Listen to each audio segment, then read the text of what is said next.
Hola, minasan! Welcome back for another round of freelance gaming. How y'all doing?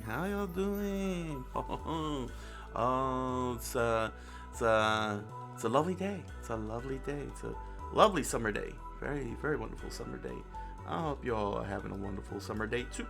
I hope y'all have a good Monday, because Mondays are the days where we like blah when it comes to returning to work. So, hey, what a great way to come back from work than taking a look into some fighting games. Well, one fighting game. One fighting game. Yeah. Yep. Tonight is a research. Doing some research.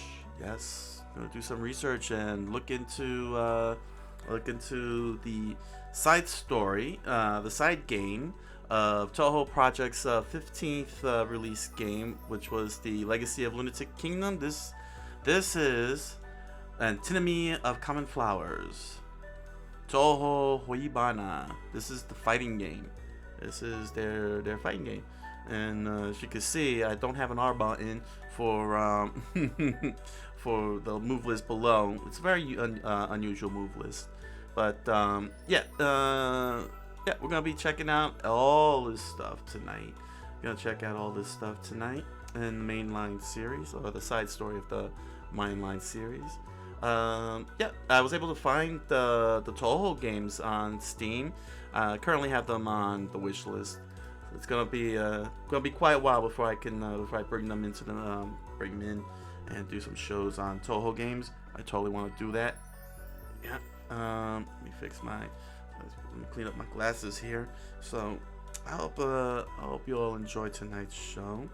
You know, if you enjoy all of this content here on Coqui-san, please consider selecting that follow button that is here on this channel, and join me in this these live streams. And chat with me, please. Do not be a stranger and chat with me. And if you miss out, well, don't worry. You know, you got a whole week to watch this, and if not, if you're unable to, well, you can head on over to my YouTube channel, Coqui-san, my YouTube channel, and you can catch the show there. You know, when I post it up, when I upload them.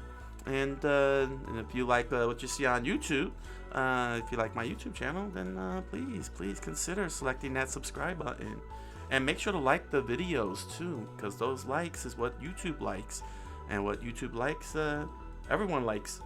I think that's right. And make sure to hit those notification bells, so that way you'll know when I post up a video from Twitch or any other video I do for YouTube. But yeah, that's all you gotta do. That's all you gotta do, and not be strangers. Nobody's a stranger here. Only the strange exist, like this little strange thing here. Yeah, this pile of books. You're probably all wondering, what are these pile of books? Well, these are all Japanese language books. I got Japanese language novels. I got manga, learning books, primarily kanji, and this is where we're going to segue into what's related to Touhou. You see, I did a first look of Touhou Hyouibana on my Japanese language live stream a couple weeks ago, and I was, I found it interesting, and I wanted to jump in on this. But the funny thing is that, oh, I am so sorry. Ooh, my nose. Oh, that hurts. I am so sorry for that. That was not only gross, but that was painfully gross. Oh my nose. Oh, I hope I'm not bleeding. No, I'm not. Oh gosh, I apologize for that. That was, ooh, what a, wow, ow. Walter, be like Walter Peck in Ghostbusters. Oh, that's Peter being like, oh, it's just a little slime. Don't worry about it. I apologize for that. That was very disgusting there. But let me get back on track. So, I've been learning Japanese. For those of you who may be new to the channel, I am learning Japanese. I'm in school. I'm on the break right now. My next semester is in late September. And one of the things that I've been having a hard time with, if you go over to my secondary channel on YouTube, Coqui-san Japan, or if you is kanji. I started so let me so the show, which is about to expire in 3 weeks, is called Coqui-san Hiragana, and the whole mission was to learn hiragana along with katakana, as well as do other things like reading novels like Weathering with You. Reading novels like Weathering with You. Actually, let me just switch over here. Make sure you could see that nice and clear. Here we go. See, Weathering with You, and Your Name. I did all this live. I even used this one. I even read this one, No Yokai Ehon by Mitsuki Shigeru, which was basically a series of horror tales featuring yokai, all kinds of yokai. And the thing about these books is that they have, ooh, my bookmark fell. And the thing is that they have on top of their writing what is called furigana. And furigana is basically the hiragana writing system on top of that is placed on top of the kanji, on top of the kanji, which is basically here we go. So you would see let me see it. Let me open this up. Yeah, my lighting is so powerful. I got powerful lighting, but oh, here we go. How's this here? So if you're able to see, you'll notice these little tiny markings on the top. Where's my finger at? Right there. You see if I can bring it in. There we go. So you see these little markings on top of that little square. That's called furigana, which is the hiragana put on top of the kanji for phonetic reading, so that we can be able to read the whole thing. You can read the kanji, and it's supposed to help aid. You look at the kanji. You read the hiragana, then you go into one of these many dictionaries that I have here, like this one, and then you go through the 5,000 plus words that are in this in this dictionary, and then you start translating it. But what happened is, once I got a good handle of hiragana and katakana, the furigana became a crutch, so to speak, from my point of view. From my point of view, it became a bit of a crutch when it comes to the kanji, and gotta be able to read kanji without the aid of hiragana and katakana sitting on top of, in the form of furigana, because you can't do business. If you have to read contracts or texts or something, anything, they're not gonna have furigana in those texts. So you are expected to know kanji by heart. And the problem is that there's over 10,000 of those. There's over 10,000 of those. So during the live streams, my Japanese live streams, I'll be going through all these books and everything to try and learn. What helped me learn hiragana and katakana very fast is these Genki books. You got Genki 1 and you have Genki 2. Genki 2. Genki 2. And what happened is they have these little charts. Here we go. Of hiragana. See? This one is hiragana. And this one is katakana. This is the katakana chart. And so what I would do is when I read, when I would read live, Your Name or Weathering with You, or anything for that matter, I would have this right in front of me, like so, and I would just be like, I'm reading the book, then I check here, read the book, check here, and over time, I managed to it became, pretty much all became nice and fluent in my brain. Katakana, I'm getting a good handle of. Katakana is basically loan words from foreign words, so it's it's there, but it takes a while to come across one, and so the brain's gotta find a way to keep up with it.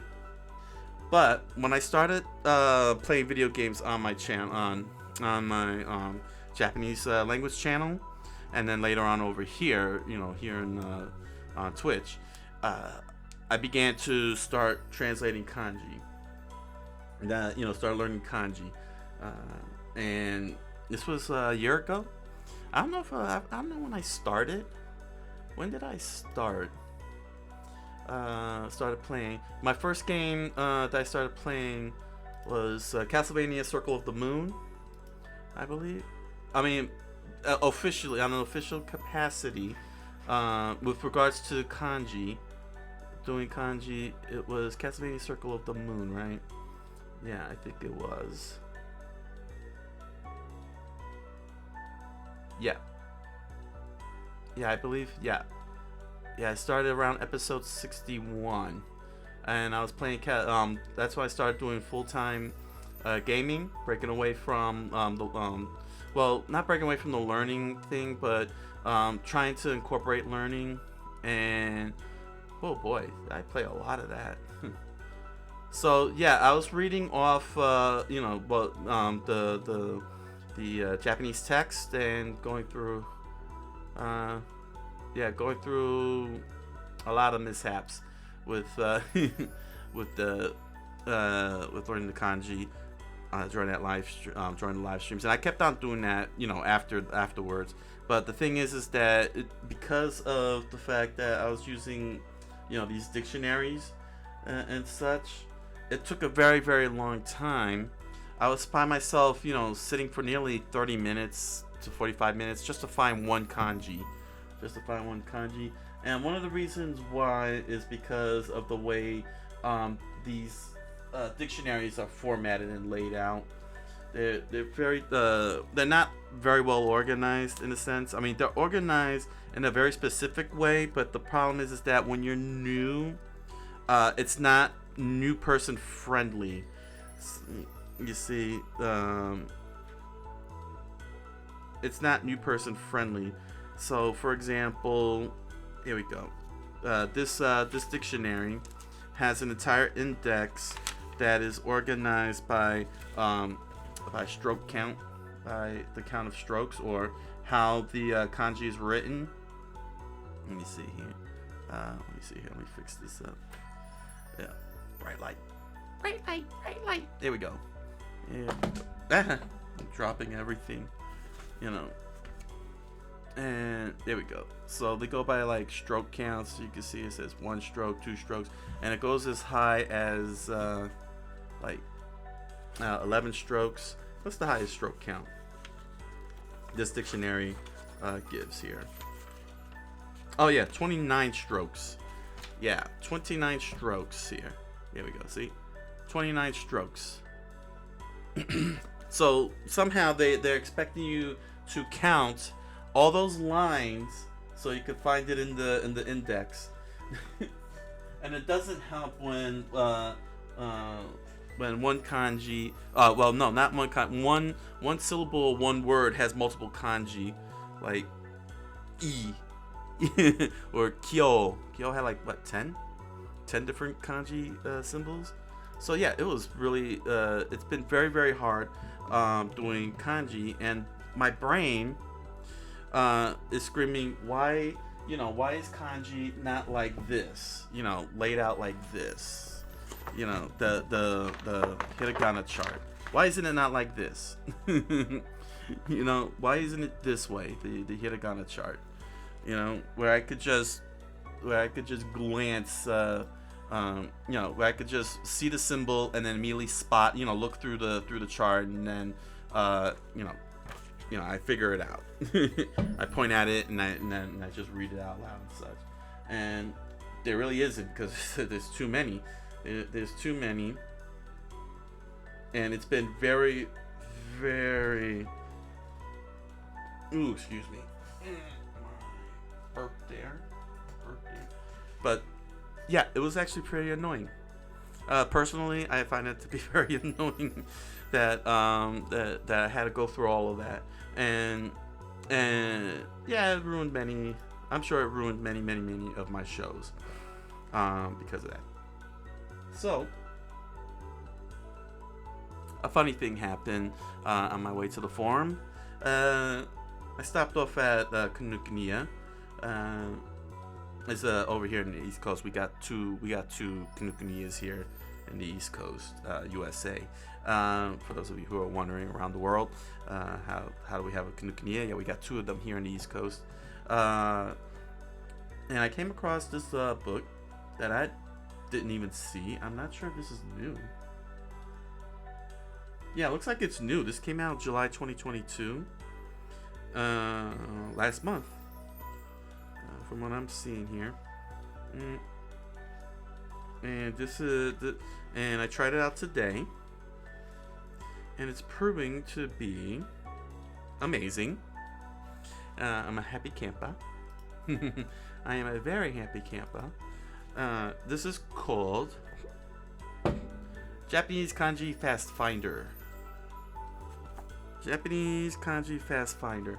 You know what? Let me find out. Let me take a quick look here. I need to find out this here.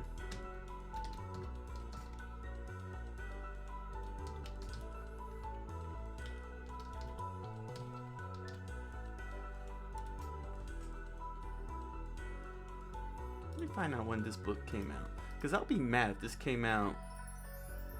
This came out on October 2nd, 2018. How in the world did I not find this? Then again, Kinokuniya always runs out of. Yeah, no, I can't really go there on that one because Kinokuniya always runs out of learning books. Like it took them a long time to restock on Genki. Like the whole shelves of Genki books were completely empty for like 2 months. So nah, I'm not gonna go there on that one. This was a very hard to find book, and this was the only book that I found anyway. So nah, I shouldn't go there. Nah, I shouldn't go there. But this is by Touhou Publishing, the Japanese Kanji Finder, and this was written by Lawrence Matthews, and this is basically what I've been looking for. It's similar. It behaves similarly to the hiragana and katakana charts that I've showed you, but what he did is he organized this book by specific shapes, parts of a kanji. Is the best way I can explain it. So he kind of broke the kanji down into their parts, known as radicals. And basically, what you do is you go through this little chart here. You find the radical that matches, and then you go to the page that it's on, and you find the kanji that you're looking for. So he organized it every single. Well, I wouldn't say every single. He organized kanji by their radicals. So, and he did it in a way that you could find it very easily by what section they are on. You'll probably notice this little square, like this square box here. You see the square box here, which has a black, which has white on the top and black at the bottom. The black means that this is the part of the kanji that is being organized, and then so you look at the bottom part of the kanji, and you go to that page, and you find your kanji basically. So this is pretty amazing. I gave it a try. I tried it all day. I've been doing this all day. I went to niconico.com and because it was all Japanese, and I started doing it, and I was finding kanji really quickly and getting the translations fast. Oh man, you have no idea how quick I was able to translate a whole sentence. I was so happy. Oh man. I'm a happy camper because I was able to figure out what some of those links were, and very easily. So And what's good is that it's now drilling into my head. It's drilling into my head a bit, because just like what happened with the katakana and hiragana chart, where constantly looking back and forth and reading it over and over again, repetitiously, it got ingrained into my mind, all the symbols and everything. This is going to be the same result. I'm hoping that this will be the same result. Now, just to explain one important thing, this is not 10,000 kanji. This book is extremely thin. What he did was he took, let's see here, he said very clear, here we go. He took the designated official set of 1,945 joyo, or general use kanji, that was designated by the Japanese Ministry of Education. So in this book here are the general use kanji that the Japanese Ministry of Education expects kids, in school to learn when they grow up and come out of high school. These 1,945 general use kanji, and they matched up very well on Nico Nico. The characters are in here. I haven't come across a kanji that in Nico Nico that was not in this book, and it's been very, very, very, very illuminating to know that this is the real deal here. And hopefully I will be able to. I'm hoping that this will do what the Genki books and their hiragana katakana chart did for me to learn hiragana katakana. This book will do for kanji, for me in kanji, and I could get at least 1,945 of these characters into my noggin. And this is actually a pretty good book. His instructions are very thorough, very precise. On how to find the kanji. If you probably might not see it, but he put little perforations on the far right of this page, and you could turn it into an index finder. If you use the scissors and cut them, they're designed deliberately to do that, and you cut the perforations accordingly if you follow the instructions properly, and you'll have a quick index so that you could just thumb right through to the page you want. Although I don't bother doing that. I'm very fast in finding these numbers myself, but it is purposefully designed so you can have an index flipper going on here, a quick index. And another thing that I was very appreciative was him explaining onyomi and konyomi readings, because I'm a moron and didn't listen to my sensei. I completely forgot what my sensei taught me about onyomi and kunyomi all this time, because school. Even for us adults, school life is no different than with the kids. So no different than the kids. Your brain blanks out.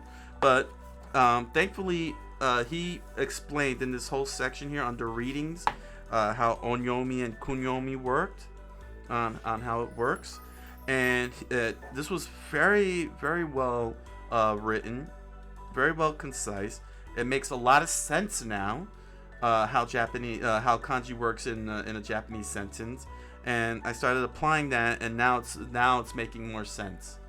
Not only does it makes a lot of sense now, but I'm getting the hang of it. I'm starting to get the hang of it. Again, thanks to Genki and the hiragana and katakana charts, along with all the grammatical structures that they teach you, all the basics and such. And now it's just a matter of getting this, getting it all together, and then hopefully I can finally start. I can finally translate Trucker no Boken when I get back to writing. I'm having a massive what you call that, writer's block situation. I'm writing down all the stuff for the world build, but I can't. I don't know. I feel like I have writer's block or something. I just need to get the typing. The engine is running, but the pedal ain't working. The accelerator is not working. But yeah, this is actually very interesting. I think I'll take close this out before I jump into now. You're probably wondering why am I saying all of this for the past 30 minutes? Well, because Touhou, if you go to Steam and you look up the Touhou games, they'll tell you that they're primarily in Japanese. I know you see in English here, and I think let me see here.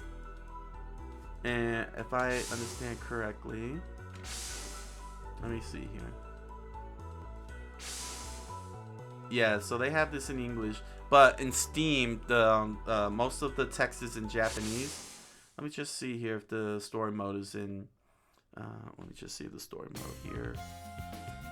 Yeah, the story mode. Okay, good. The story mode's in. Nope. Yep. See, but they did provide a translation. Here, let me zoom in and show y'all. So thankfully they put translations here. So we got the translation here. But when when you switch it over, let me see here. Let's see here. Let me return to title. Oh, it showed it right. The config was on there. All right.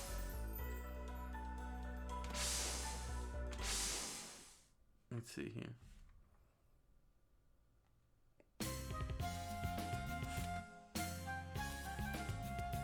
So, yeah, so you got the English translation. Let me go into config. Oh, it's not going to let me switch out? Alright, then this won't take too long. Let me go down to this config. So you can see down here language, Nihon language. Switch it over to Nihongo. So now you see it's all in Japanese. And let's see if let me see the translate. Yeah, you see, it's all in Japanese now.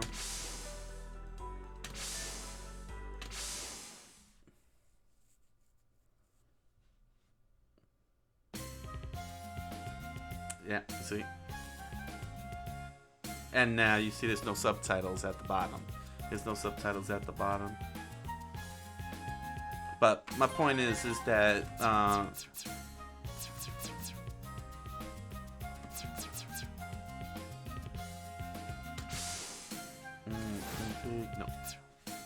menu.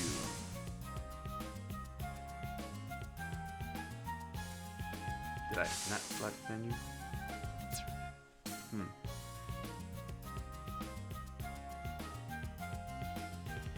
Oh, it hides the menu. Sorry. There we go. So that was as I was saying, we're gonna be on English here, but my point is that if I'm gonna be doing Touhou games, especially during the English live streams with their primarily Japanese language, this little puppy is gonna help out. This little puppy's gonna help out.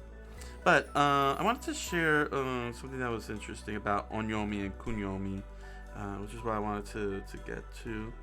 And actually, I'll switch this over very easily. Let's see here.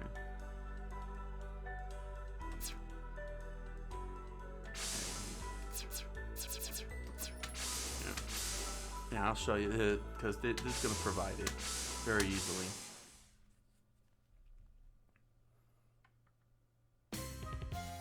Here we go. Alright. So, what was throwing me off guard completely was the fact that there was onyomi and konyomi, and I didn't know which ones I was supposed to read. The way it works is that there's two ways to read. You read it the Chinese way or the Japanese way, and the Chinese way, for the most part, is like syllables, similar to katakana. Katakana, you have wa, ga, and it's the same thing with when reading in onyomi. You're reading ga and wa, and when you put them together. And when you put them together, the two kanji together, side to side, like here at the top, on the top left. On the top left, they form an entire word. No different than if we were to put our letters together, A-P-P-L-E, and you get apple. You got a full word there. You have a full word there with those two kanji. Let's do this real quickly. Here's the finder, page 4, and section 4. I'd rather call it section 4. They call it pages, but I don't think they know what a page is. Section 4. Okay. And this is ka. So normally this symbol that I'm looking at on the top left, if it's alone, and this is perfect too. If it was if the next symbol following this top left symbol was say a hiragana or a katakana, then it would be read as nani, all by itself. If the kanji, if the next symbol is a hiragana or a katakana, you would read it as nani. But because there is a kanji following that, you read that as ka, because that's a word, not because that's a word, not a symbol, so to speak. So let me see if we got this one here. All right, so let's see, left side.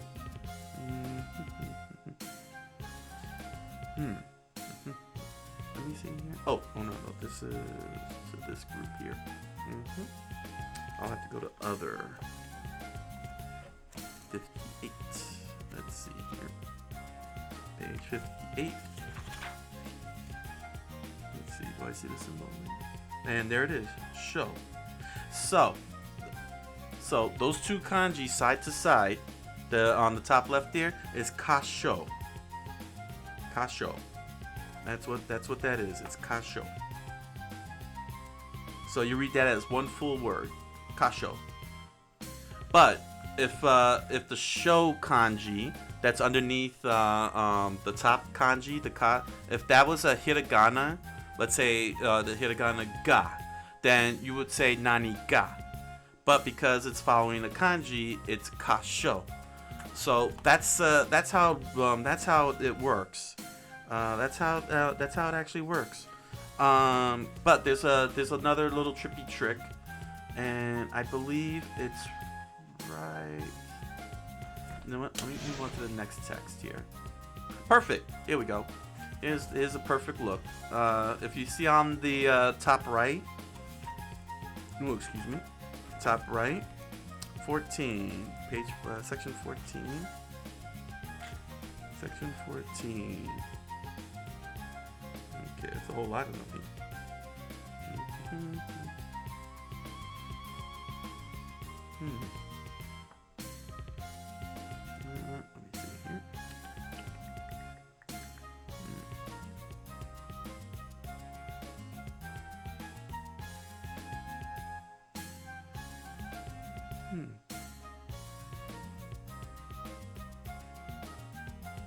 Yeah, this is a whole lot of kanji for this one. What else? Just page 14? Alright. Now, the good thing about this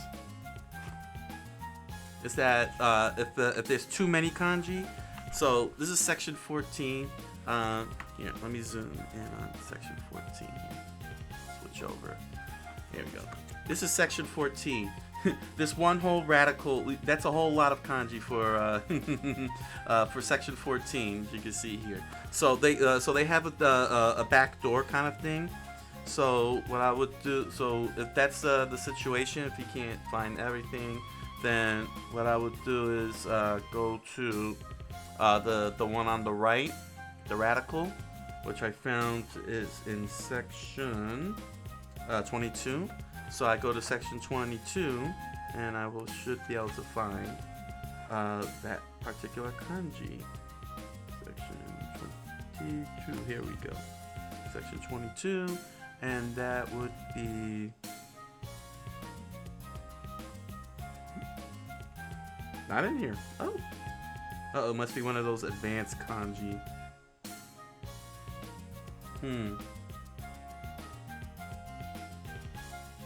Yeah, this is the correct one. Wow. Okay, so this is one of those advanced kanji, not the simplified kanji.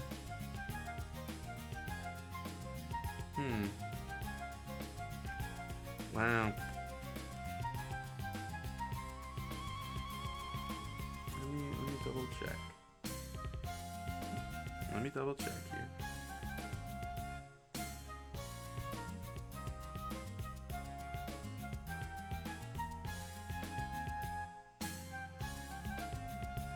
Yeah, this is an advanced kanji that I'm looking at.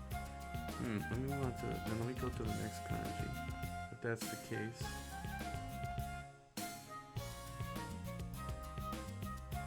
Maybe I should have gone to Nico Nico.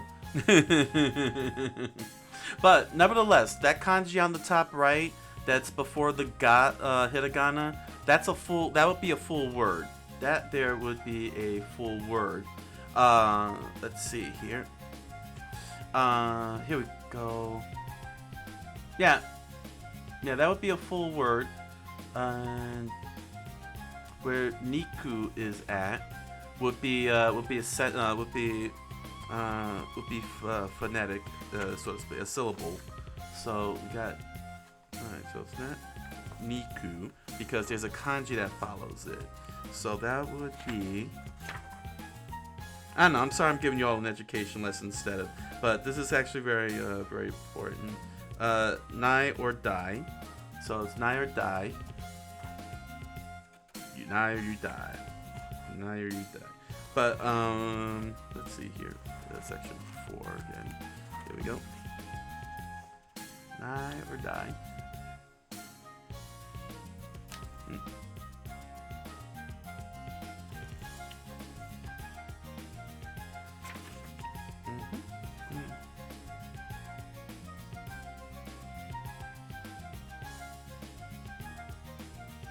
It's another one of those advanced kanji, isn't it? Yeah, Touhou has some advanced kanji going on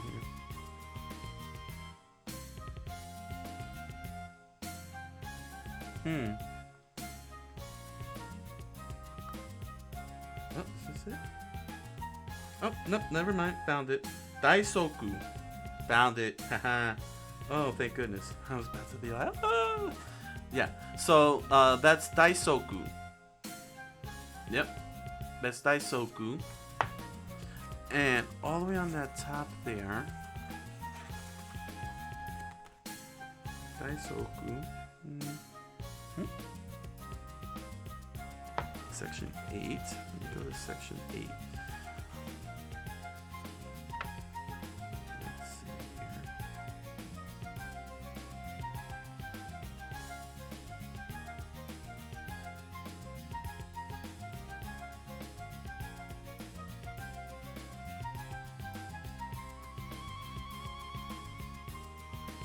There we go. Okay. Now you see all the way in the middle, top middle there. This is the other important part when it comes to kunyomi. That individual kanji is followed by the hiragana ru, and what that means is that that's actually a verb. That's a verb. And you will be reading it as sagaru. So you gotta read it in one succession with the hiragana to get a full word. When it's so the one, yeah. So, well, anyway, you get my point. I think you got my point. I think you got my point. Sorry, I got so into this. It's just I'm very excited. I'm very excited at the fact that this is that I found this book. I'm so happy that this book existed. I'm glad I found it. This was the last book at Kinokuniya, which means I probably might not have seen this all the number of times I've gone there. But oh yeah, I definitely recommend get this. This is supposed to be 1,945 general use kanji as prescribed by the Japanese Ministry of Education. So that's a lot of characters to drill into your head. But the most important thing for those of you who are learning kanji out there, understand how onyomi and kunyomi works, because that's actually very, very critical to understand why they are the way they are. The kanji are the way they are. So, in every sense of the word, I think I could simplify it like this. If you read katakana, the way that you read katakana, you read onyomi kanji that way. Kanji that follow each other in succession, you will read it like katakana. Whereas kunyomi, you'll be reading it like hiragana. Well, no, sorry. You will not be reading it like hiragana. You'll be reading them as a full word for each individual kanji. There we go. I'm sure someone in like a comment section or something will mention it. So let me not keep all of you waiting any further. This book is going to come in handy now as these live streams start coming along, and especially when I do any Japanese gaming.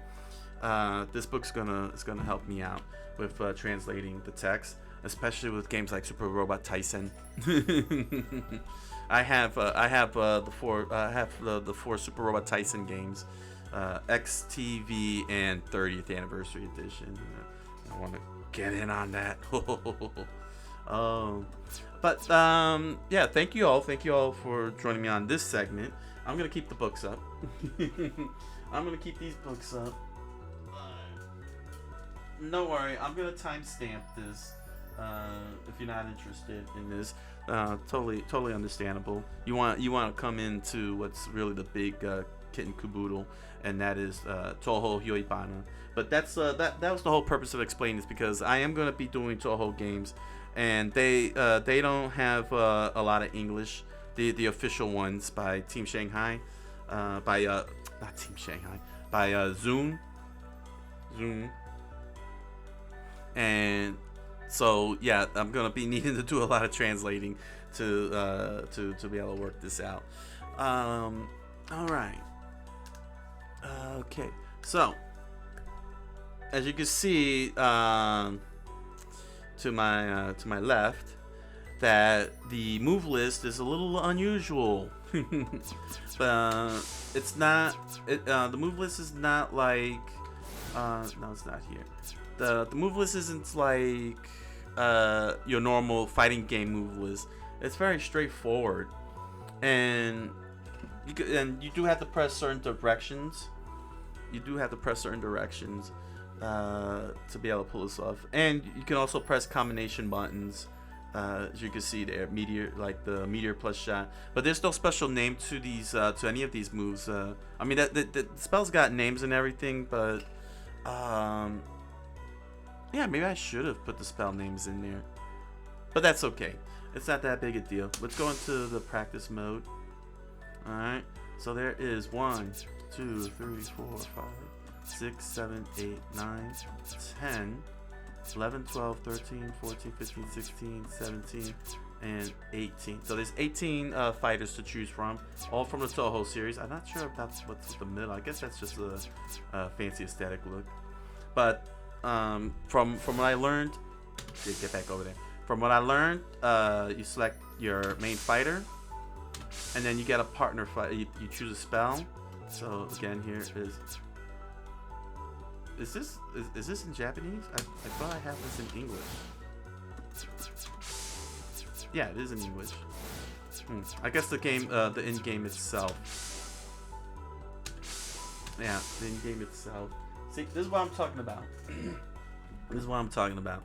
Got this in Touhou. Things like this in Touhou, and we want to at least know a little bit about what we're dealing with here. Let's see. Let's pull out the fast finder. What am I dealing with here?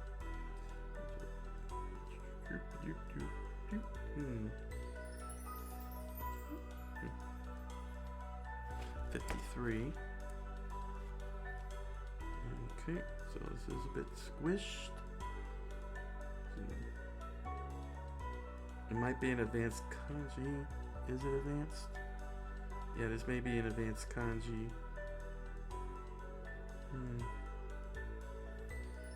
Be nice if this was an advanced kanji.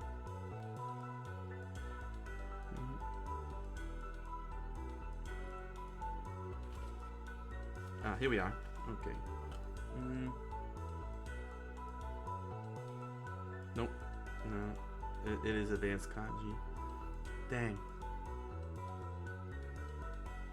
Or that's the thing about squishing the radicals.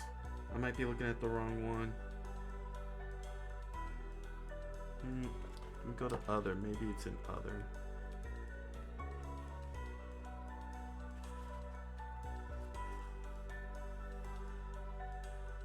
Aha, there we go. Ah, here it is. Okay, they, Dio. Ray seems more logical, since her name is Reimu. So this is Ray. Let's see. Trying to get a good look at that radical there. They get so squished, and these fonts don't help one bit.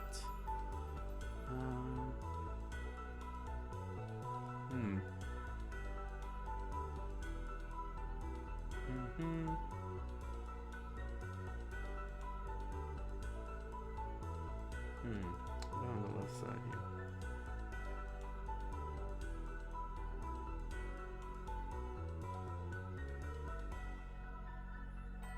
Okay, 29.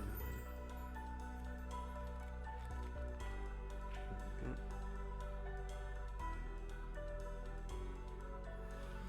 Is that what I read? Continue? Yeah, it's on this side here. Okay.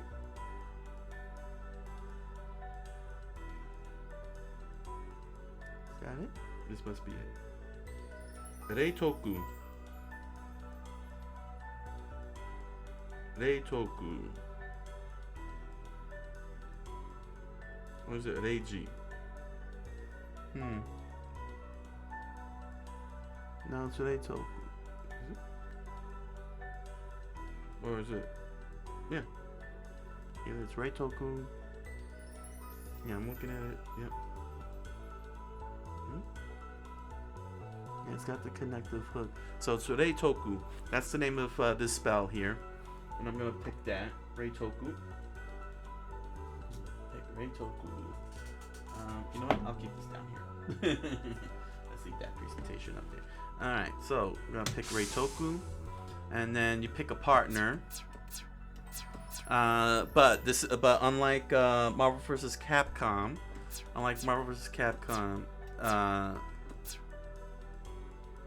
I don't know. I mean, it's like Marvel vs. Capcom, but it's not like Marvel vs. Capcom, if it makes any sense. But you'll see what it means. You'll see what I mean. So I guess I can pick any character. I don't know. I guess I'll take this blue one. Nitori Kawashiro. Sure, I'll take that one. Oh, is that the one with the big giant bag, huh? Alright. And I'll just go random here. I'll worry about the spells later. There we go. And then you get to select the background. I'll make it random. And you get to select the song, which I'll keep it random. I'll keep that random. Okay, so it's a little on the dark side. I hope it can be seen. So here's the thing: you're flying on a two-dimensional plane. I'm going back and forth at the moment, and you have a jump, just like in fighting games. You can jump up, jump down. However, because you're flying, you don't have crouch. You dive down. You dive down, you could dive forward, you could move forward, back. So you have full, sort of, and then you snap right back in place. What's so good about it is that you snap right back in place on that two-dimensional plane. It's very amazing design there. You know, you jump up and you land, but if you go down, you snap right back in place. It's very amazing. I like that. Alright, so got the attack, the melee. So I'm just doing a regular melee. When you get up close, you get a combo attack. Sort of like an automatic combo there.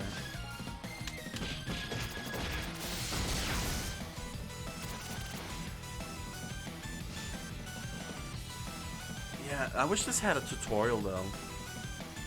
The next one is shot. I think that's...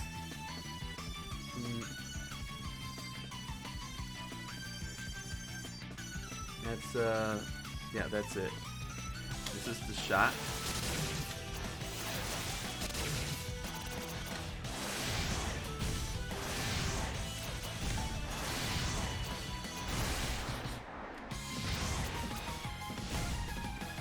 That's the shot. Then you got skill.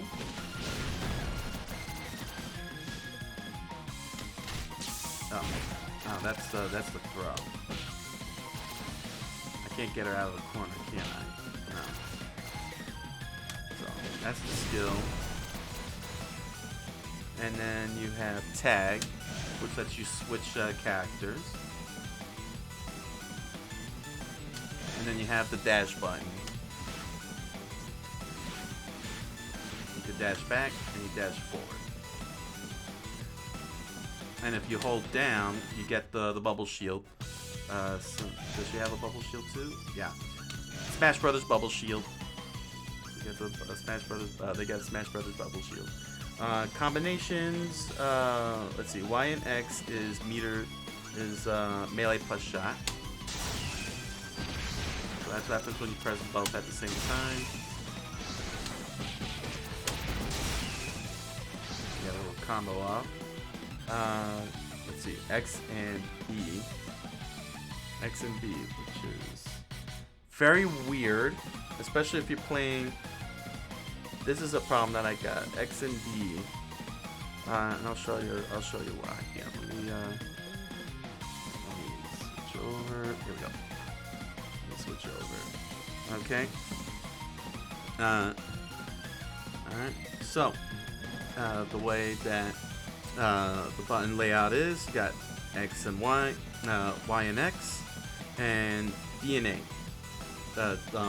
I know I don't pay attention to all these little letters and symbols. X, Y, B, A. And the key problem here is, while I can do this, A plus X plus Y, I have to press these two buttons here in order to pull that off. The skill plus shot. And it's like this. So I may have to redo. So I may have to reconfigure the dash, like switch the dash over. And then there's skill and tag. I'm sorry, I have to swap dash and tag. And then you have skill and tag, which you press these two buttons. So you're going like this, this, and this. And that's actually a little annoying there in terms of button layout. So let me see if I can fix this up so that way I won't have it cross. And I'll explain to you why. I'll explain to you why. For those who play with controllers, it's very bad.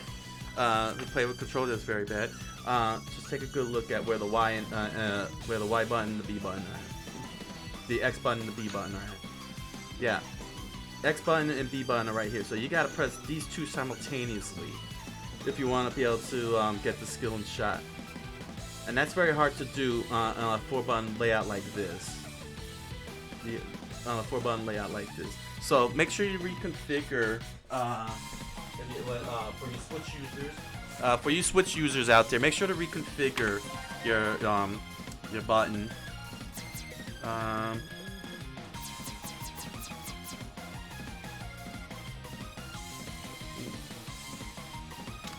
Config. Here we go. So we come over here.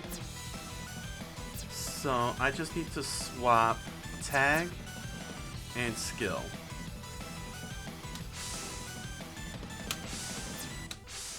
There we go. So let's see what happens here. Now, of course, you got your keys here, of course. You know what I'm saying, your shortcuts. And that's all good and everything if you want to use the shortcuts. But if you want to use the simultaneous buttons, you want to make sure you can be able to hit those. Let's see here. There we go. That's way better now. So, yeah. So now, it looks like this.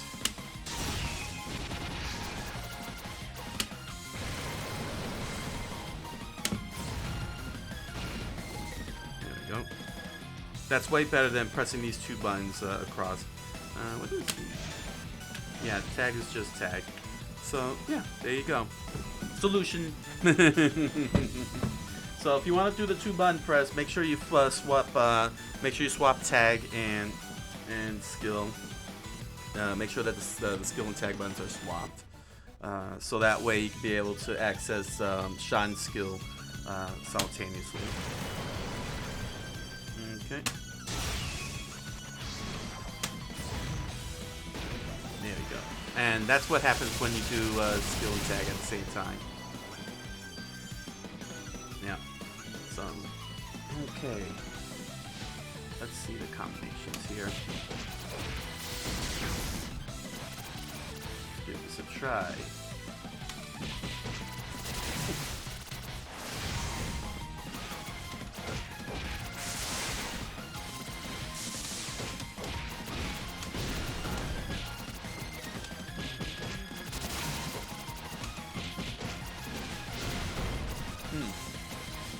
Okay, now let's see here.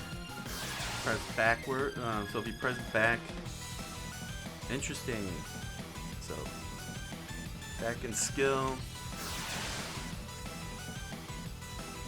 I'll have to update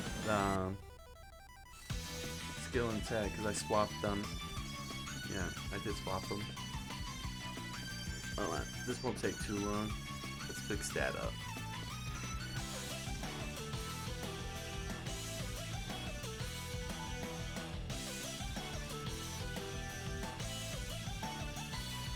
So that way you all know what I'm using.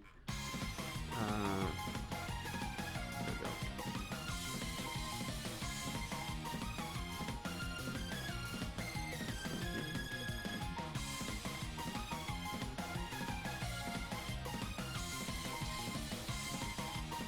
Okay.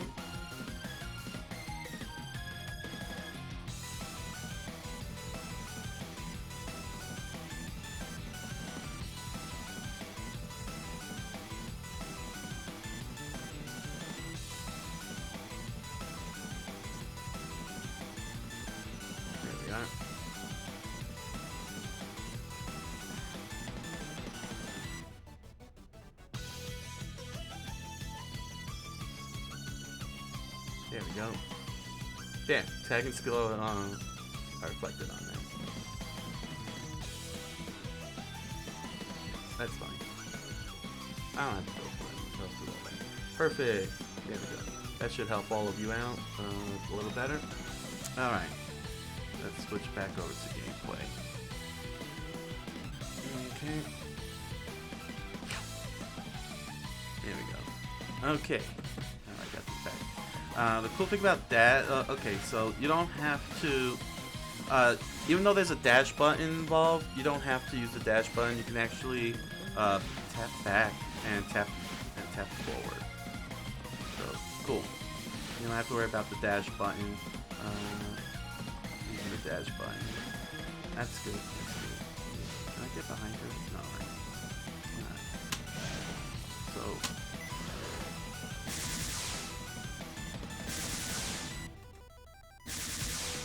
That's what this kid does. Got a helicopter.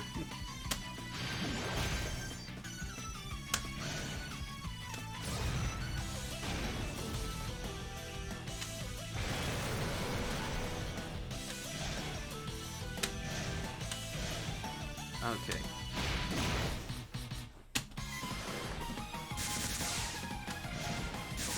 So apparently, alright. So apparently, Little Miss Blue here cannot do the skill and tag that Reimu could do.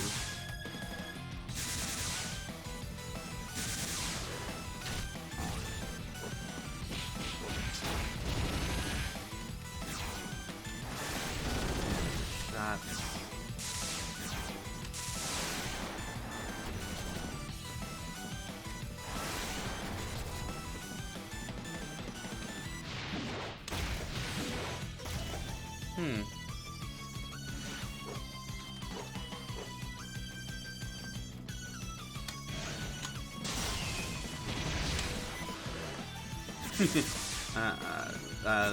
So weird. Oh, locked on. Okay.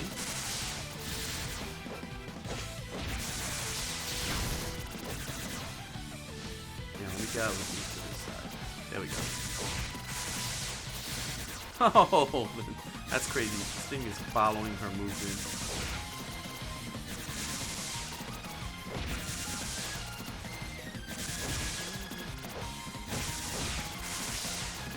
Man, that's a lot of damage. Well, that's annoying. It just won't stop.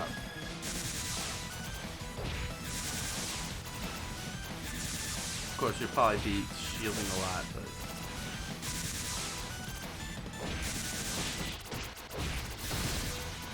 10 hits, got a stun.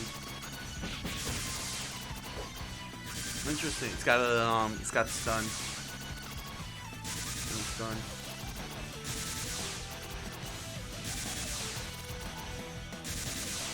Alright, we'll figure out what we're dealing with here. Position. Oh, hold on a second here. On the macro, play and record. Let's see. Oh, here we go. Player 2 can move around. So yeah, this definitely has the has all the stuff for fighting games. Guard, barrier guard, tech. Waiting character.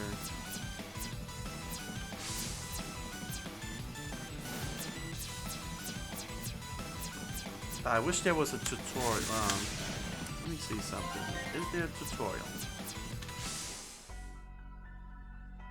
No, see that's the thing. There's no tutorial. Got all this music here. That's cool. Replay. That's nice and all. Network. Go online. Probably need the whole thing.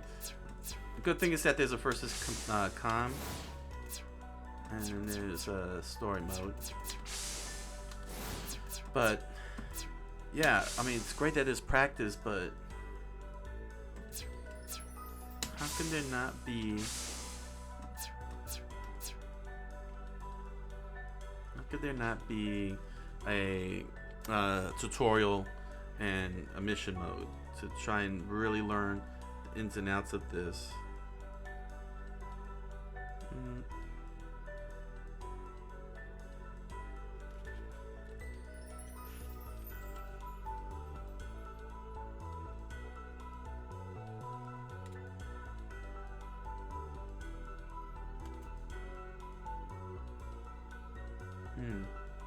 Shin.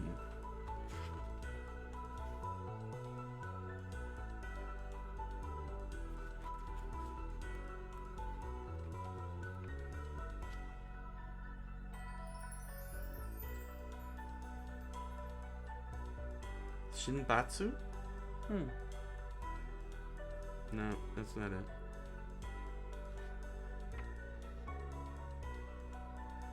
Maybe it is. Let's see. Oh, Shingi. Shingi, God skill.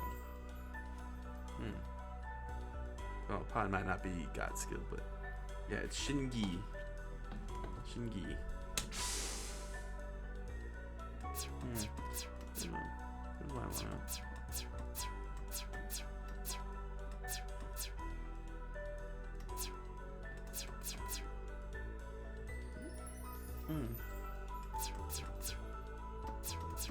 I guess I can pick any one I want.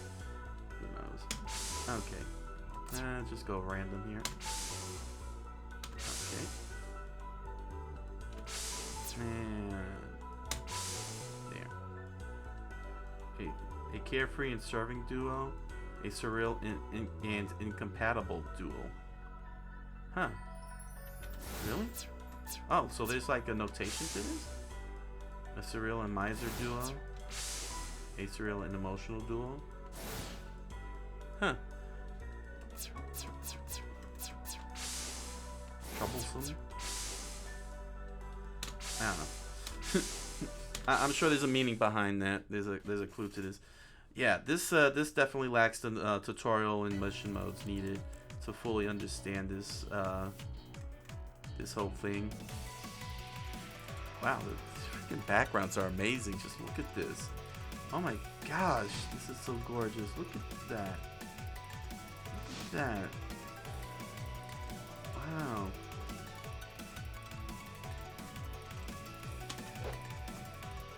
Okay, so let's figure out what we're dealing with here.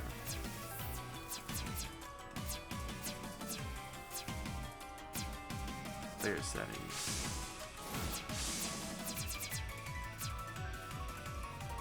I guess, oh. Occult and spell. So you have mana, occult, and spell. Wait, what's this here? Mantle color? What is mantle color? I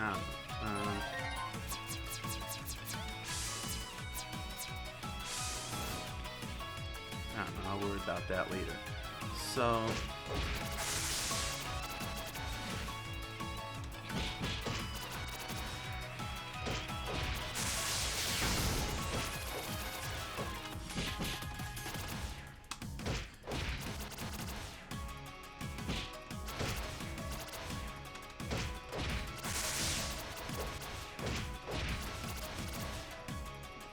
apparently it's not staying in place. It just keeps resetting. Yeah, they keep resetting for some reason.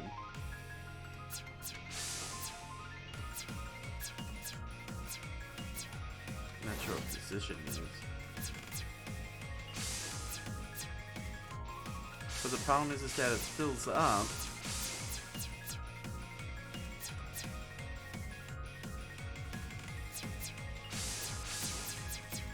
But it's not letting me really experience how to build this whole thing up.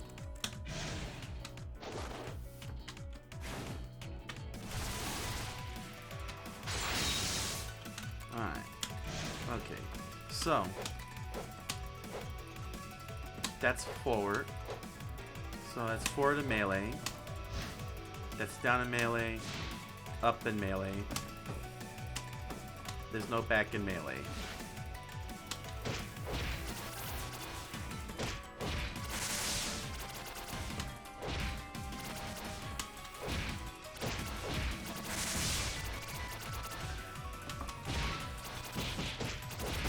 Juggle, okay. Oh, you can even juggle down, okay. Huh. You can juggle them right down. That's crazy. And then of course there's the throw, which I'm surprised there's no back throw.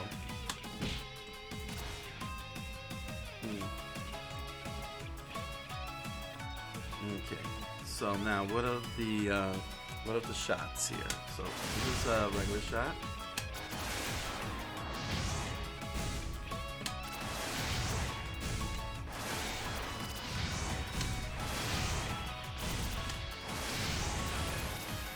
Press down and it bounces around. Nothing you press up, but you can. Okay, so that's what happens when you press up. Got it.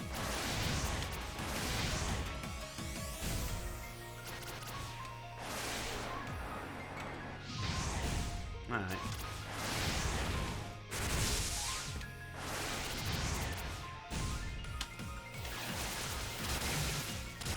That's seems kind of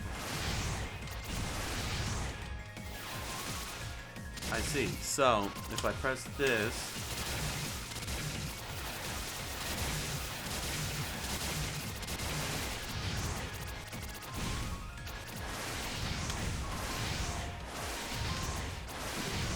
Yeah, that's kind of weird. It's not differentiating. It's whenever it feels like it.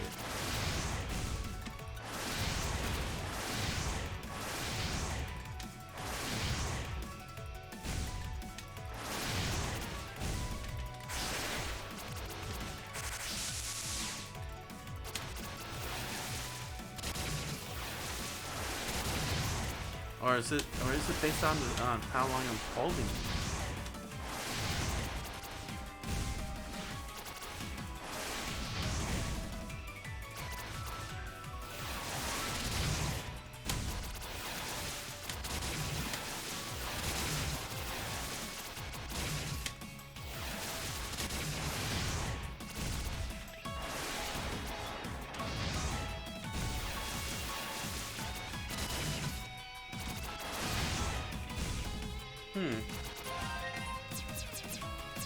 Okay. So what happens if I bring the... Ah!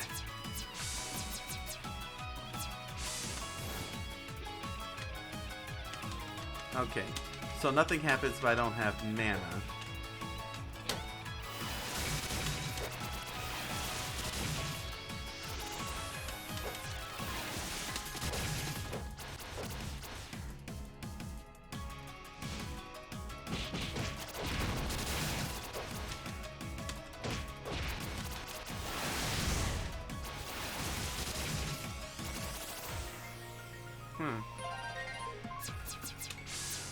It's pretty weird the way this is set up.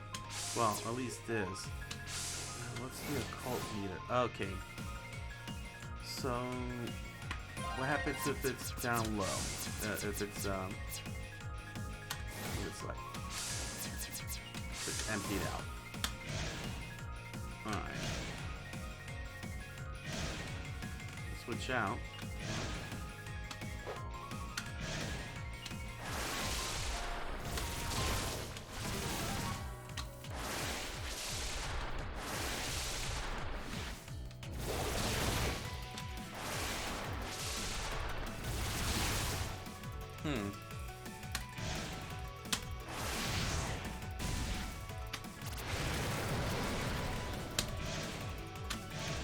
Got it. Okay. If the meter's not full, I can't do skill and tag. I tried to do skill and tag, but because the meter's not full, I can't do it.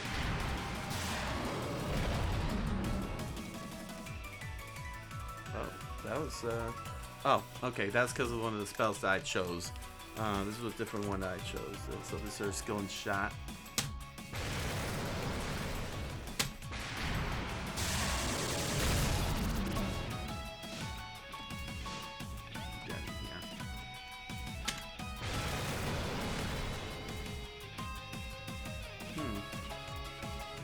Ah, got it. These are our spells. Ah, I see. So those are our spells, and okay. If I do this, now it's charged. I guess it's charged up. Not sure what it's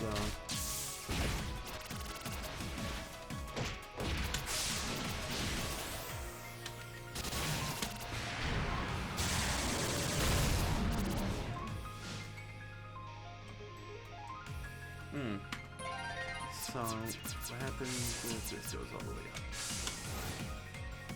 Okay. Bring these two together.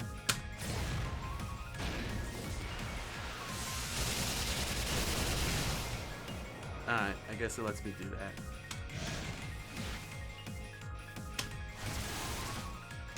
However, it's not letting me... Got it. It's not letting me charge up with her. I can only do those things with Reimu, because she's the primary. Got it. So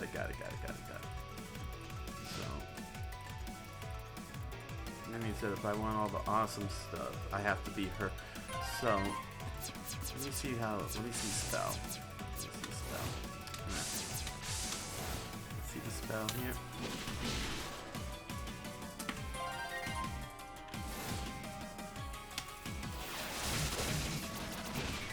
Oh, it's not.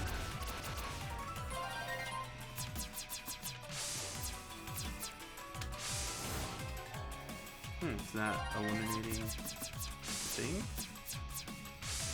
It's not. So, your partner can't really do all of the things. I got the full charge and I'm pressing the button simultaneously and nothing's happening.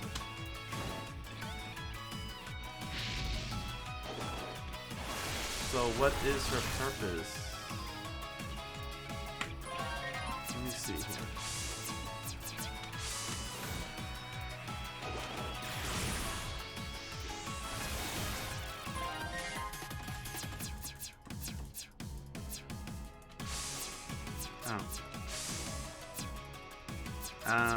Did it?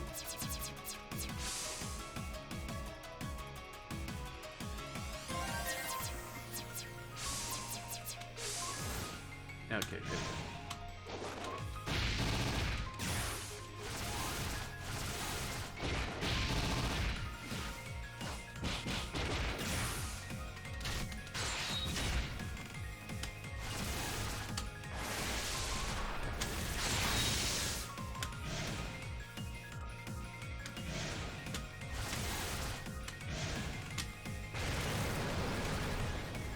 Huh.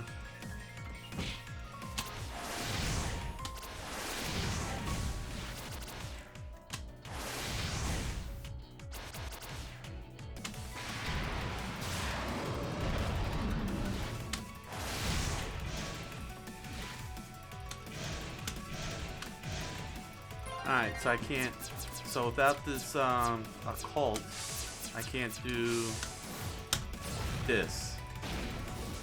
Got it.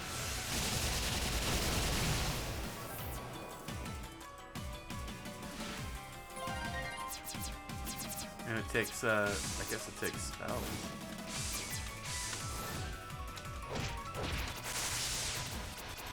Okay. So melee attacks, spell attacks, skills, they build up meter. Got it. Alright, so they build up the meter. Oh, does her partner do that also? Yes, her partner also builds up the meter. Okay. So apparently they share the same health, I guess.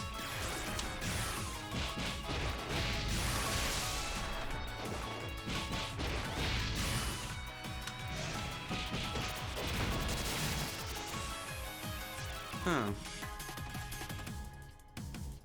I really wish there was tutorial. Yeah, I am definitely hung up on that because it would be nice to understand how the mana, occult, and spell meters work in conjunction with this game. Reset that. It would help.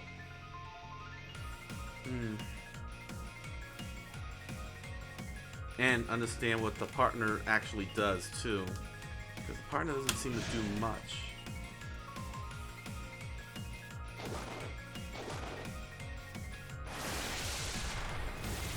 And then using up meter and building up meter.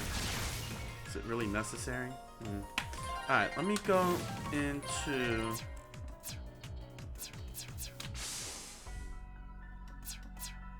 versus comp. Keep it on normal.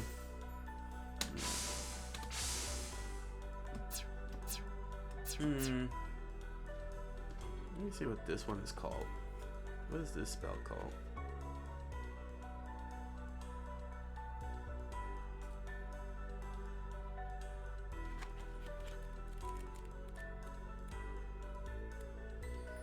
Let's see, 38. Whole.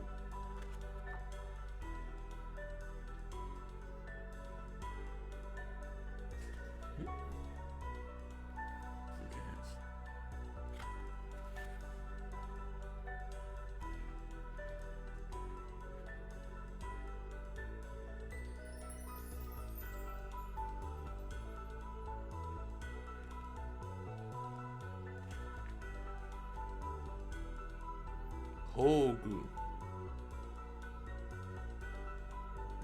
Hogu. That's the name of this spell here. The spell is called Hogu. Oh, no. Yeah, that's one. Hogu. Let me pick a different character here. Oh, this one here. Hata no Kokoro.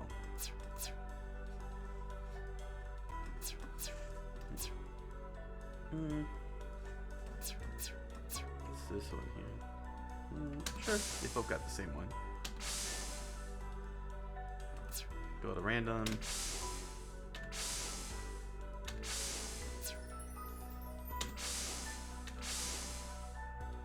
Ooh, I just noticed that. Hold on a second.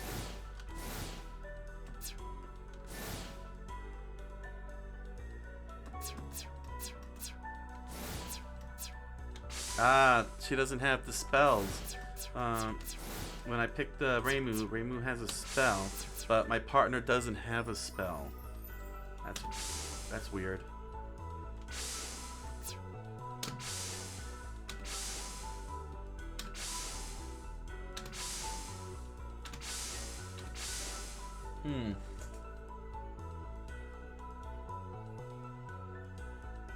I wonder how I'm gonna do a roster run.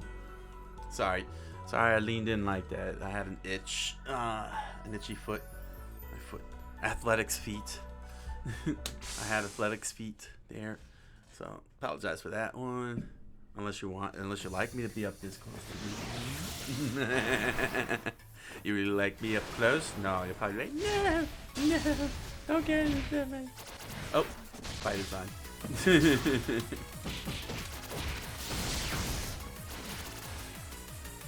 Okay, so apparently getting those. Okay, so those purple cards is building up the possession meter. It's building up that possession meter. All right. And the shots, I get the shots automatically.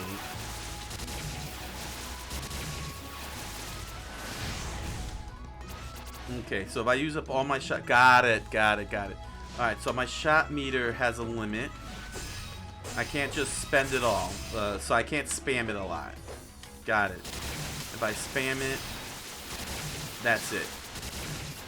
And then I have to wait till it builds back up. So my possession meter is built. I got meter, so it doesn't cost me meter, but it gives me, okay, so I have access to one spell, huh? Got it.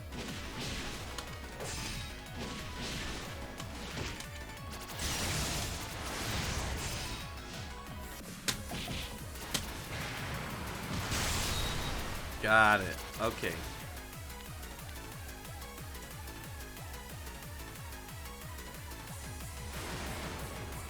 I think I got it.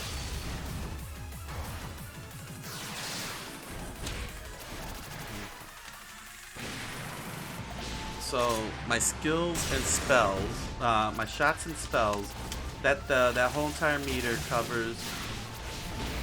Okay, so it covers both the spell and the skill, shot and skill, shot and spell, shot and skill. Okay. Okay, so my shot and spell is what the 5 circles are. Those are my limits. So I can still use any one of them, but once they run out, I gotta wait until they charge back up.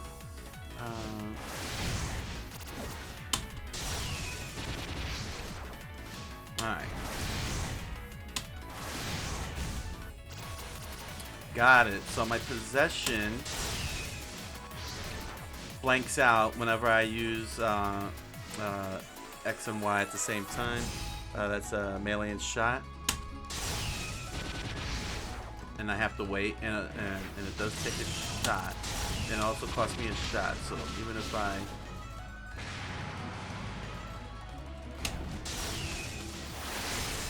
Got it. So anytime I do... Okay, so anytime I do ranged attacks, it's going to cost me a circle.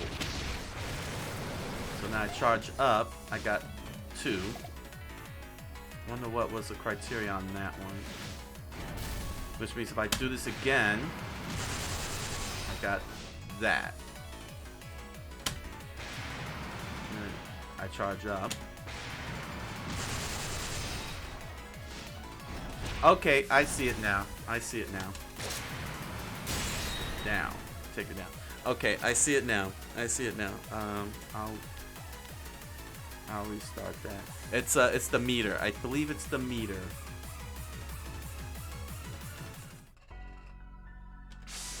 It's the meter. I got it. I got it. It's the meter. Oh, mirror match? Sure.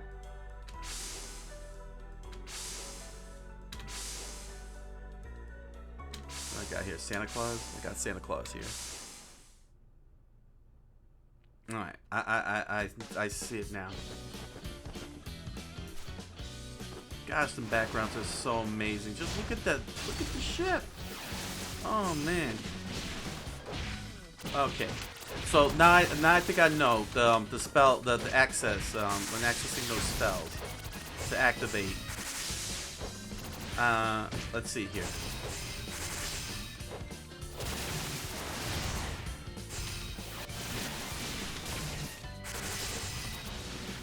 So right now, I can't access it because I don't have a meter. Now I have 1 meter. That gives me only 1. And if I activate it, that's the whole meter right there. Alright, so now I gotta rebuild it, and I'm gonna build up to 2. And let's see here. I'm probably gonna end up winning this round. Gotta remember I have shields.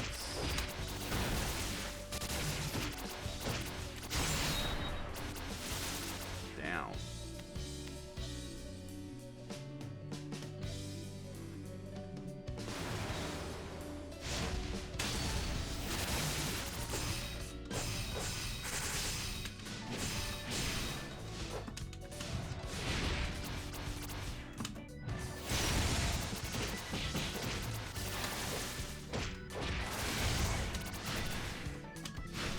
She's also got up moves on her skills here.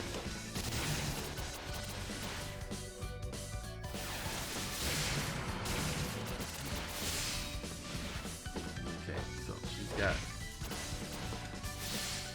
Oh, the size of the meters. Oh, I just noticed that. She's got a small meter and a large meter on the computer. Interesting. Okay, now I also get meter for taking in damage. So now, alright, I got 2 full meters. So I hit this, and I get both spells. Aha! So I have access to both spells if I want to do something big. There we go. Like that one. The combo spells.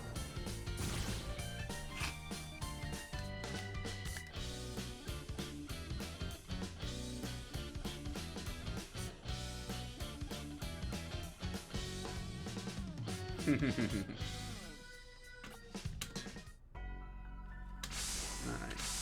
I'm gonna keep to the same team, but let me switch over to this.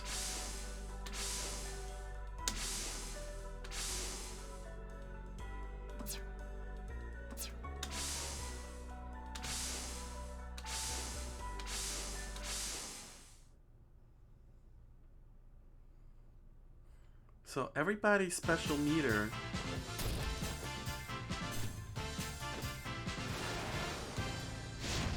yeah, look how small that meter is. And she's got some extra stuff too.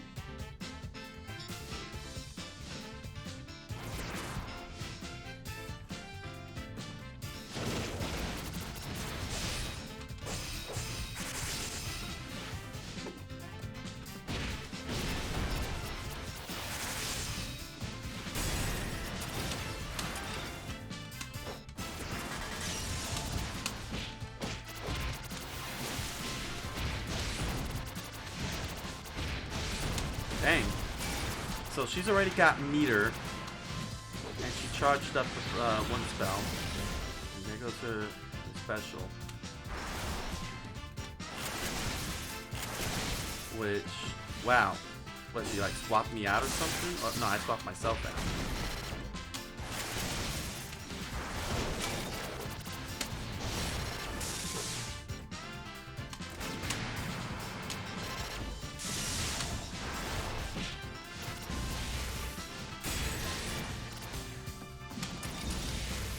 Okay, so if you jump and press down, you can actually get the down attack. Interesting. If you press down and press up, you get the up attack from the lower plane.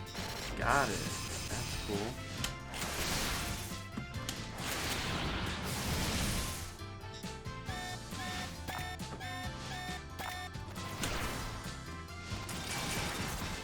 Dang, throwing all these plates.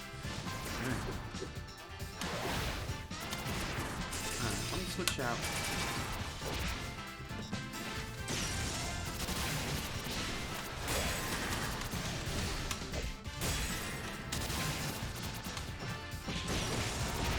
I don't know if the partners are, well, I mean, I understand that.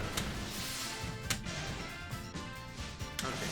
Well, I guess having the partners mean that you do.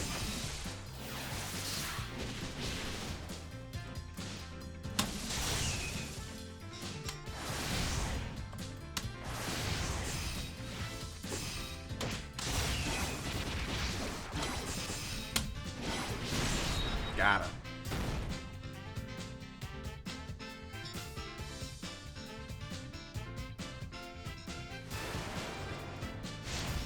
Okay, so they cut your meter down. I see. So you don't even keep a full meter. Interesting. Wonder why that is.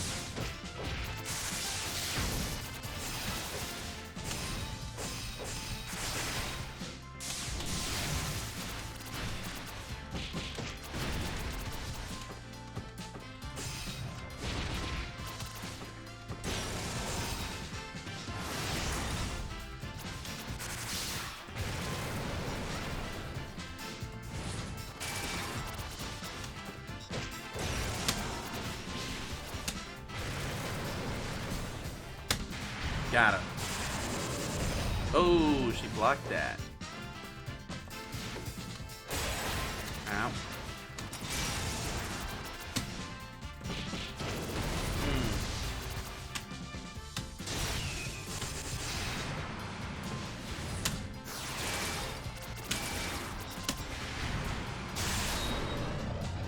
That's it. All right. I'm sure there's still a lot more.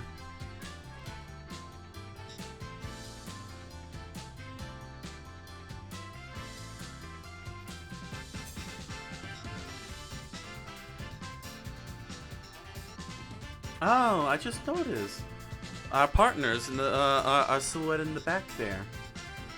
Her partner is all angry being beaten up, and my partner is just hiding behind me for some weird reason. So now the $1 million question is, can I pull off a roster run?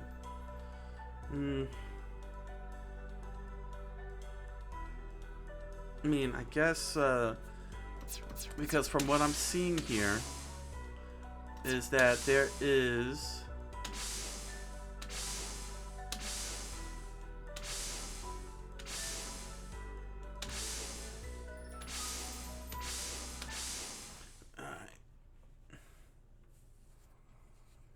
so, unlike Marvel vs. Capcom, I think I was trying to say that earlier.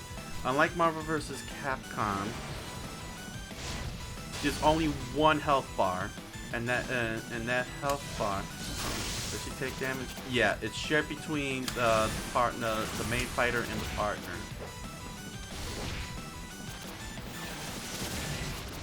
And look at the difference in the meter size on my team.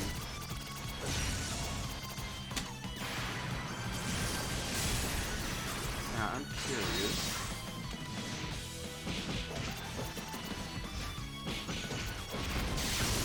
Can I build the... No, I can't build the meter up. I'm locked in. Got it. Okay, so once I activate it, I'm locked in and I can't build any meter. Can she build meter? Nope, she cannot build the meter. So until I actually use up this, so unless I use up the magic spell, got it. So I gotta use up the magic spell in order to release the meter.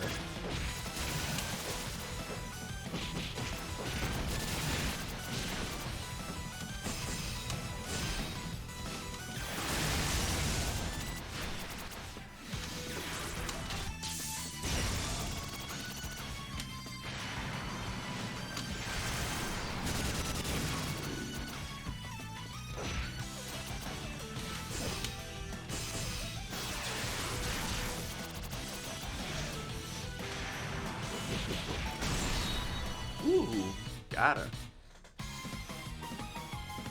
Alright.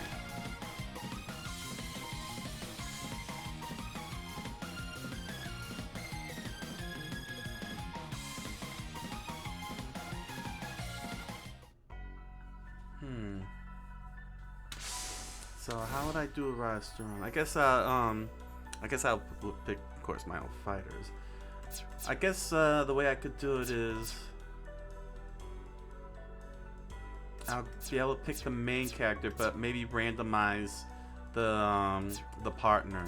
So it'll probably be something like this. Say I pick this, and then I pick one spell and I stick with that spell. So let's say I stick with this, and I pick a partner. Let's say she's my partner.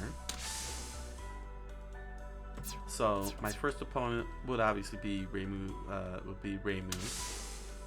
my first one. And again, it'll be I guess it'll be the lowest cost spell. I would pick the lowest cost spell. So this will be the lowest cost spell. The partner will be randomized.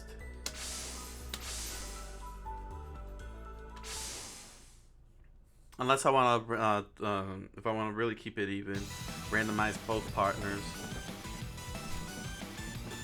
I think that's the best way to do it with the partners. It's randomized between both players.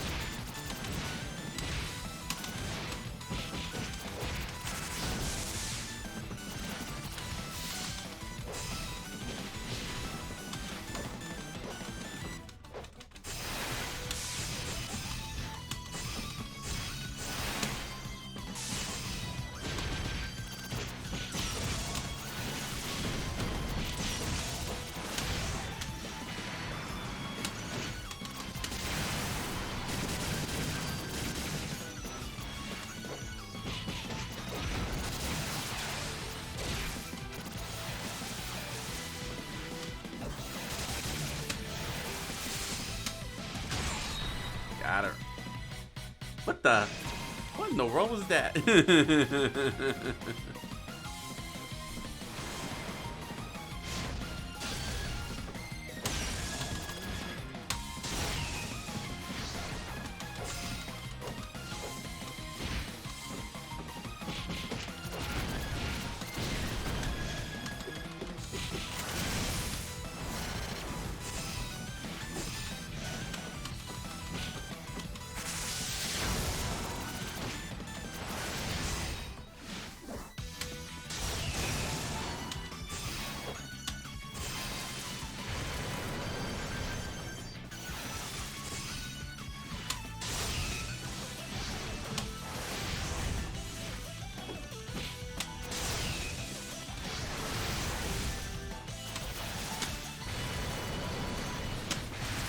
Gotcha.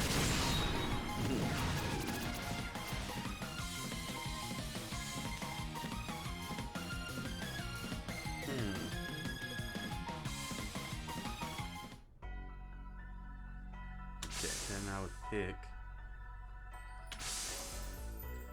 the lowest cost. I don't know. If I'm gonna do randomize, then it makes sense to just randomize. And then my next opponent would be her. Her lowest cost here. And it's her random. Everything's random. I think that makes a little bit more sense.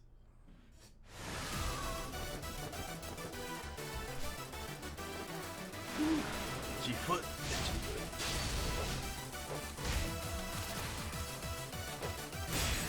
Because it doesn't seem like it changes anything in terms of using my ultimate. But it does change the meters. The meters do change. But it's always gonna, I don't know.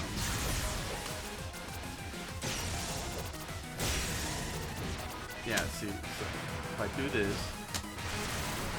yeah, see, it's the same power move no matter who I pick for,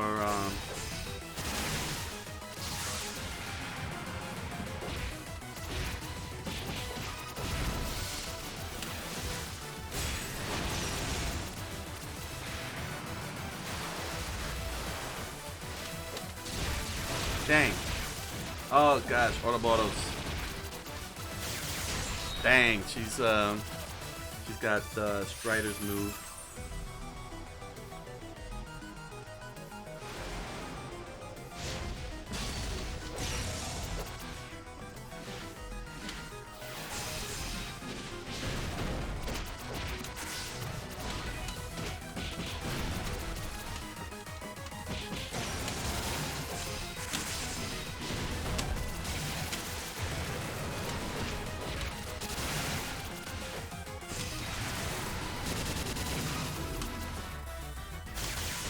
Oh, screwed up there.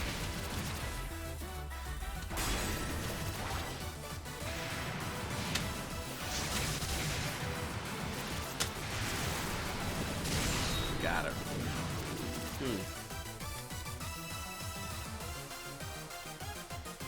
So yeah, other than the change in meter,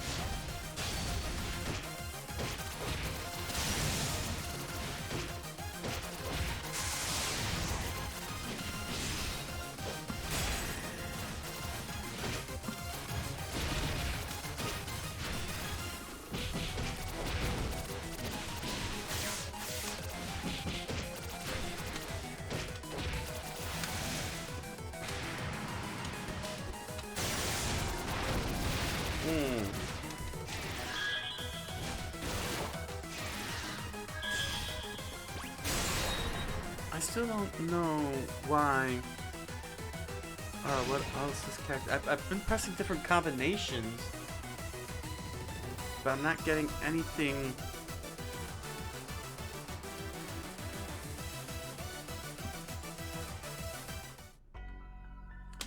The thing is, I'm not getting anything different.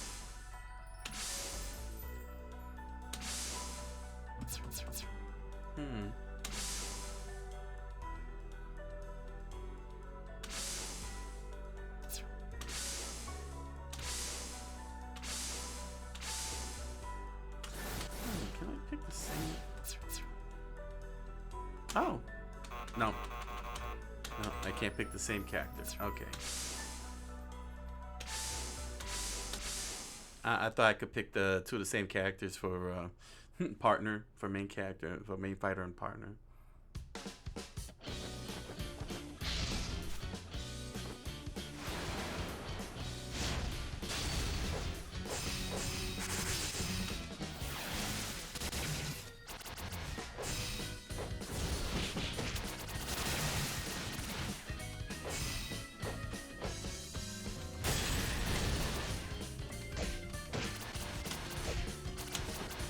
At this point, I'm just now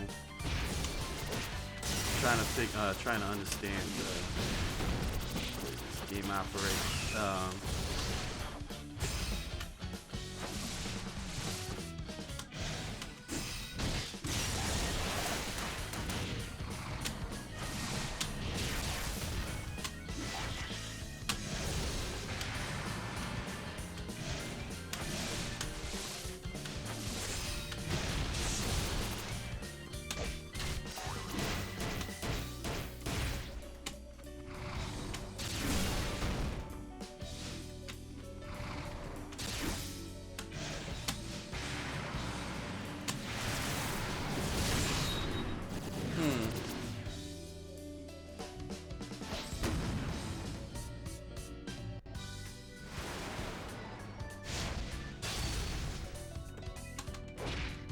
my meter state.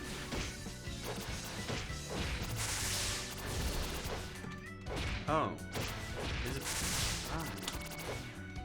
Is there a glitch or something? Before, my meter didn't stay.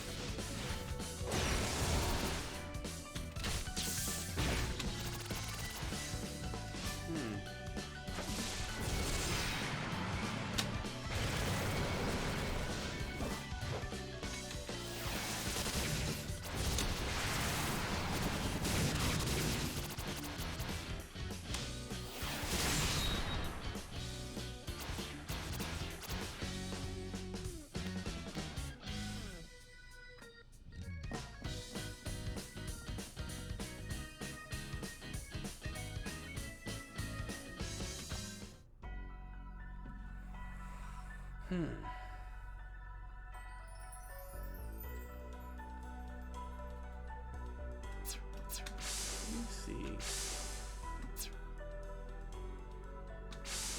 Most expensive items. Let's see here. And she's got this 1200.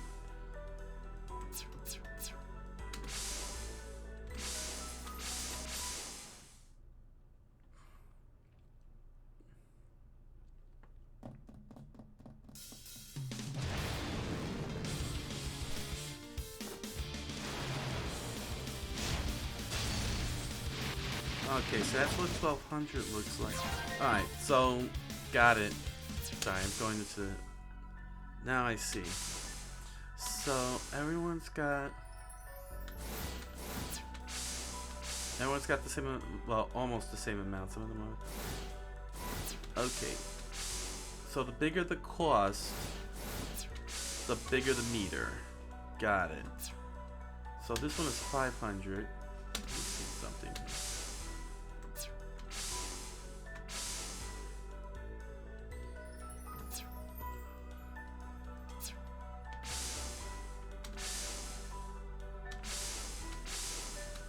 So how small is the...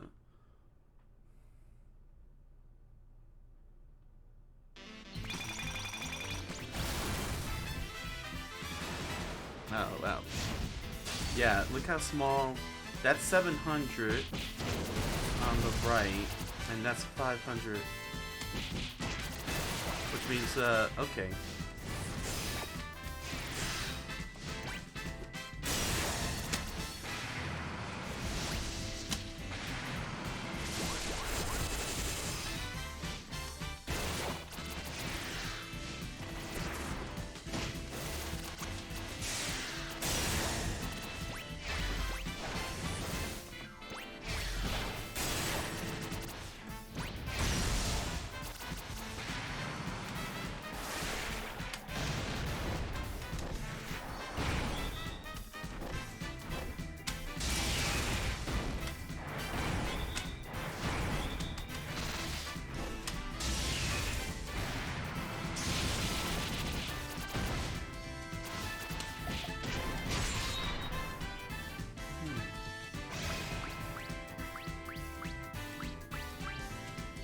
But she gets the credit for the win.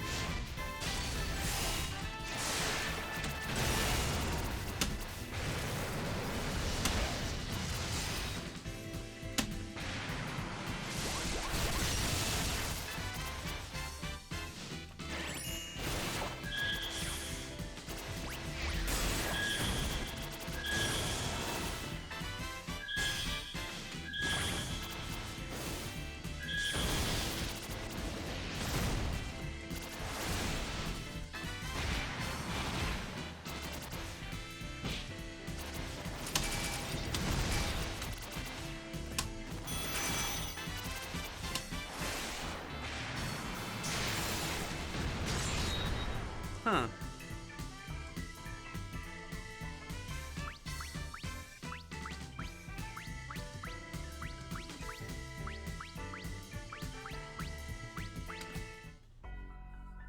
Okay, so I think the way the roster run is going to have to work is I picked my main fighter. Okay, whatever the cost is, I have to make sure it's it's of specific value. So let's say you got cheap, you got expensive, and you got, I don't know what's in between cheap and expensive. So let's say I pick 1200, which is the maximum amount, which is the maximum cost of her spell. Then let's say I pick this character, then I would have to pick 1200. This character, I would have to pick 1400 because that was the most expensive. Because I don't think I could be able to match costs with every single character. I'll need, I don't know, does everybody have a 1200? If everyone has a 1200, then I'll probably keep it at 1200. Let me see here. Yeah, it looks like everybody's got a 1200 spell. If that's the case, then I don't know. She doesn't have a 1200 spell. I guess it'll have to be a taster's choice on that one. And she's got a 1300 spell.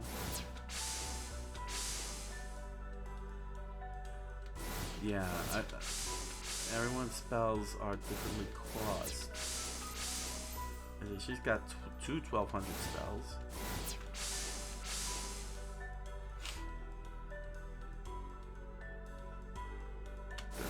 Spell. Excuse me.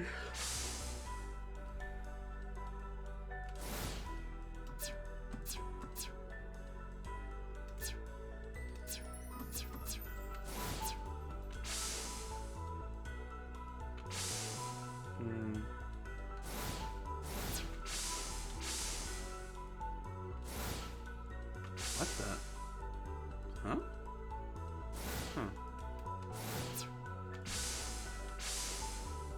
Alright, so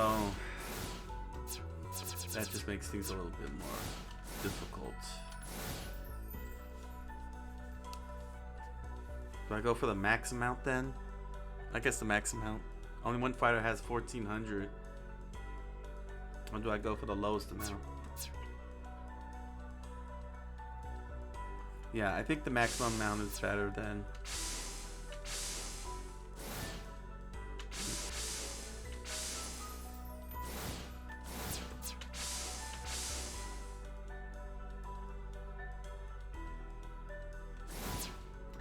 She's got 1400.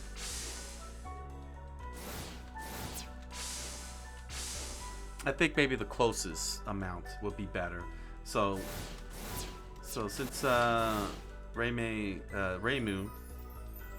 since I picked 1200, then the next fighter I pick would have to be as close to 1200 as possible.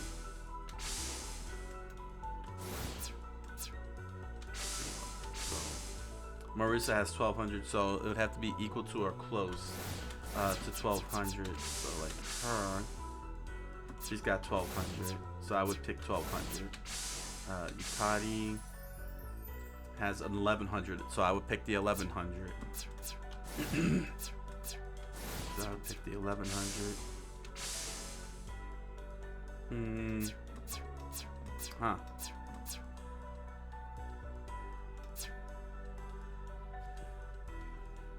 Well, I wouldn't know where to go, where to pick on this one.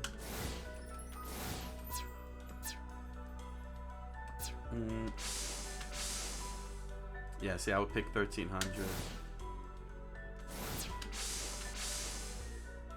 Yeah, that makes sense. So, try to get as close to the cost as possible, and then just randomize every fighter. I think that's as even as I can get it for a roster run. I hope I can remember all this. I probably won't. Alright. Yep, that's it. Okay. Yeah. I really love this fast finder. Look how fast I was able to dig up the names for Reimu's spells. So, yeah, that's pretty much it. that's pretty much it for today. Thank you all for joining me. I hope you enjoyed seeing this large stack of Japanese stuff.